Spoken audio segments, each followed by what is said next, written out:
Okay, we are live. Are you ready to have some fun, Whitney? I'm ready, Craig. Okay, let's do this. On today's episode of Playing Small is Canceled, we have a very exclusive treat. She is the CEO of Disruption Advisors, a tech enabled talent development company, and she was named the 2021 Top 10 Business Thinker by Thinkers 50. And she's a globally recognized thought leader, keynote speaker, executive coach, and consultant, just to name a few. She is the Wall Street Journal and USA Today bestseller of Smart Growth, How to Grow Your People to Grow Your Company. And her popular podcast, Disrupt Yourself, is ranked in the top 0.5% of listenership of all podcasts. No big deal. She is a personal disruption artist, helping individuals transform their lives, careers, teams, and companies. And as a former award winning Wall Street equity analyst, she understands how companies work, how investors think, and how the best coaches coach, all of which she brings to her work. She's just a juggernaut in all facets of life and a terrific human being. Please welcome the unstoppable, brilliant, charismatic, and abundant Whitney Johnson. How you doing, Whitney? Craig, how could I not be doing fantastic with an introduction like that? Thank you so much. My pleasure. It's your story. You wrote it. I just said it with a weird New York accent. You and I were having an awesome conversation before we went live. For our listeners, just in case it's the first time you're becoming familiar with Whitney, do a deep dive, grab the books, check out all their content. I want to make the most of every single second today. So before we get going, I have a little icebreaker for you. Are you ready for me? I'm ready. Broad question. No one to ask better than you. What is personal disruption? Well, I love that question. We oftentimes talk about disruption, and disruption itself is a silly little thing that takes over the world, like Netflix did to Blockbuster and the telephone did to the telegraph. Personal disruption is when you are disrupting yourself. And the big difference between personal disruption and disruption with products and services and companies and countries is that with personal disruption, you're the silly little thing and you take over the world because you are disrupting yourself. Beautiful. I think when people hear disrupting personally, it's a little scary. It's like, Mm. whoa, wait a minute. So just like shock the whole system. And actually, yes, right? Yes, exactly. Yeah, it shocked the whole system, but at the same time, you can do it in sort of incremental ways. So, one of the things that I think about is there are these big D disruptions. So, you decide to move to a new city, you decide to get married, you start a new job. Those are big D disruptions. But I also think a lot about little D disruptions, those decisions that you make um, to rewire your brain, to build new neural pathways, to become a different person, to step back from who you are currently into who you want to be. And you can do those little D disruptions with habit changes, taking the right risks, playing to your strengths, etc. So, yes, there are big D disruptions that are shock to the systems, but oftentimes the big D disruptions come, actually, not often, almost always through little D disruptions, those decisions to deliberately rewire your neural pathways. This is unbelievable. I think of like if somebody desires more from their life, which many people do, especially in both of our audiences, if you want more, you have to do and be something different to attract Mm-hmm. something different, right? Mm-hmm. Mm-hmm. Yeah, it's interesting that you say that because one of the things I find myself thinking about a lot is the idea is that the price of your new self is actually your old self, which sounds pithy, but it's actually very difficult because your old self, who you are currently, is the self that you've gradually, carefully constructed. It has absolutely protected you.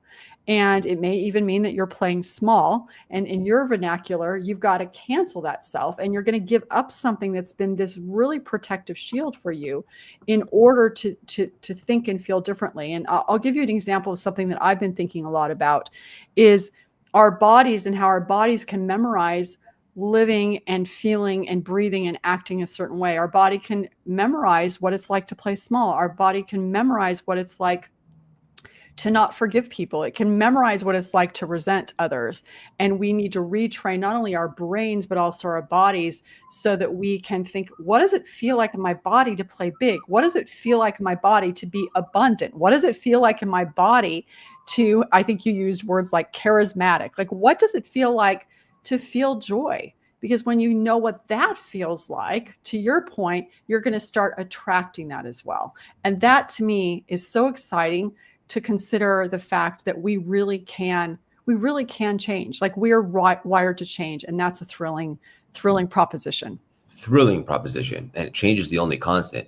It's funny because I was talking to somebody today, a client, I was coaching them, and we were talking about, like, a lot of people, it's become kind of sexy and trendy to say, just put your feelings aside and just Oh, do the thing. But what you're talking about is, wait a minute, maybe our emotions and our feelings are actually the best data. yeah. They're such important data. Our emotions are the data that predict our behavior. Our emotions are giving us all sorts of information. Our bodies, they're just so, I know, Bessel van der Kolk said, the body keeps a score, but I think that we completely and vastly underestimate how powerful our bodies are, because our bodies have actually just memorized everything that we believe. And so if we can pay attention to those emotions and what's happening in our body, that really it can be this reciprocal thing where we can use our brain to change what our body feels, but we can use our body to change what our brain thinks. Beautiful. And I just want to circle back for a second. Did you say before, hope I'm saying this right, the price of your new self is your old self? I did. That's unbelievable. That's a tattoo right there. That's great. Well, that's what personal disruption is you're Yeah. disrupting your old self for your new self. Yeah, I love it. One of the things you mentioned in the book that we mentioned in the intro, which I highly encourage everybody to get, is that growth is our default setting. Is that right? Mhm. That's right. It's the opening line of the book. Growth is our default setting. Yeah. It's interesting, because it's, on the one hand, we could say, well, Whitney, that's so self-evident, that's so obvious. But it's one of those things that we can say, but then we have to ask ourselves, do we really believe it or not?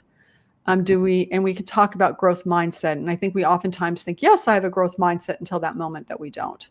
And so if we can have front and center on the first page of a book that we write, if you will, of growth as our default setting, what does that mean? And of course, when I'm talking about growth, I'm not talking about the kind of cancerous growth where you destroy everything in your path. I'm talking about the generative growth, the kind of growth that we were made, our bodies were physically wired and constructed and configured for us to make progress.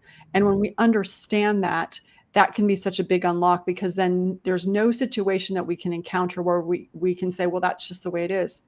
There's always some element in any situation where we've got at least 1% control. And what are we going to do with that 1% control that we have to progress, to change, to move forward in the way that we want? There's always something we can do, even if it's a challenging circumstance. One thing that we can do is control our perspective, a Mhm. reframe, perhaps. Yeah, for sure. And it is, but again, it's Craig, it's so hard in those moments, because we can get triggered and our brains can get hijacked with, the lizard brain mentality and cortisol and fight or flight. And so getting to the point where we can do that and be aware when we've just gotten triggered, and then how do we discipline ourselves so that we can stay out of being in that triggered fight or flight state as much as possible. That's going to allow us to be in that place of believing that growth is our default setting and acting as if it's true. And also the triggers, right? With a different relationship to the triggers, they can actually be an invitation to mastery. Because Say more. Say more. That's if interesting. if they're bothering us to such an extent, there's some sort of invitation there for Mm, transformation. mm. And now that we've identified that trigger and how we respond or handle them could possibly be in the way of our next level. And we might not have known that if we didn't feel the trigger in the first place. That's a great point. And you know what? Actually, I think that at least for me in my life, when I've found myself in those states of like getting triggered frequently, more frequently than I would like, almost always it has been a signal for me, and the tripwire, if you will, that it's time for me to get more coaching, or it's time for me to do some more therapy, and sort of cycle through, so that you can, because sometimes it can be bigger than you are, and you don't have the tools that you need, because what got you here won't get you there. And so all right, I've just gotten this flagged, it keeps tripping, I don't quite have the tools that I need, and I understand the price of my new self is my old self, but I may need to get help to do that. It might be coaching, it might be therapy, but what are you going to do to move yourself forward and be willing and humble enough to get the help that you need to make that possible? Beautiful. This is awesome. Same frequency, you and I. Um, Funny places we could take this. It's interesting because I know from experience, a lot of people that listen to our shows and people in my community, I'm sure you see this too. There's a lot of people that are holding on to a job or a role Mm, they no longer really feel aligned to. mhm. That was me before I had the courage to reinvent myself. Yeah. But a lot of those people are sitting in that and failing to disrupt their own comfort zones. Yeah. Why is that? And what is something maybe tangible that they can do if they can relate to feeling out of alignment in something where they feel stuck? Yeah. There's a lot to unpack there. I think the first thing I would say is that because is our default setting, when you get to a place where you start to feel stuck, your mind, your body, your heart is saying you need to do something here because this plateau is going to become a precipice for you. Whether it's you're going to lose your job, whether emotionally you're going to shut down. So it's an important thing for you to listen to, and it doesn't mean that your boss is bad or the job is bad. It's just that you're no longer growing. So I think that's the first thing to be aware of is that we need to be able to grow, and how do we make that possible? I also have this hypothesis, Craig, is that people that have lost their jobs, which I count myself in that in that cohort, is that when you lose your job, you actually know it was time to disrupt yourself. You know it was time to do something new, and you wouldn't do anything about it. And so the universe gave you a little bit of a nudge. And I find that over and over anecdotally, when I tell people that, they're like, yeah, I knew it, but I wasn't quite ready to do something about it. So that's something to be aware of is you probably don't want that nudge because that nudge is pretty painful from a psychological and identity standpoint. Now, how can you encourage yourself to do that when you're like, here I am, I know I need to disrupt myself, but I'm terrified? Two things to consider. Number one is to recognize that or to use loss aversion theory in your favor. So loss aversion theory says we're more motivated, 2 times more motivated by what we lose than by what we gain. So if you're in this place of like, oh, I'm feeling kind of stuck, you can say to yourself, well, if I go do something new, here are the 3 great things that are going to happen. That's not as motivating as if I stay here and I don't do anything, what bad things are going to happen to me if I don't? How will I feel emotionally? How will I lose my job? Will I start to underperform? That's actually 2 times more motivating than if you look at the positive things that will happen. So that's the first thing that I would consider. And then the second thing is just to recognize that actually, you know what? I'm going to stop there. I think that's the most important thing is to recognize that if you're feeling that you need something new, it's not that anything bad's happening. It's just that you need to grow. And the second thing is you can motivate yourself by thinking about what bad thing will happen if I stay there. Beautiful. And it's funny because what you were talking about earlier is that when a big change like this has to happen, one of 2 things will transpire. Either we'll proactively make the change, like you just helped us unpack, Uh-huh. or the universe will Yeah. force it upon us, which is Mhm. obviously much more painful. So So much more painful. what we'd like to do is to be able to have the tools to proactively do it. Mhm. But either way, if you need to grow and you're yearning for expansion, your soul is yearning for it, it's going to happen. Mhm. So you do such a good job of helping people pay attention to what that might feel like so they can be proactive and Mhm. make that switch.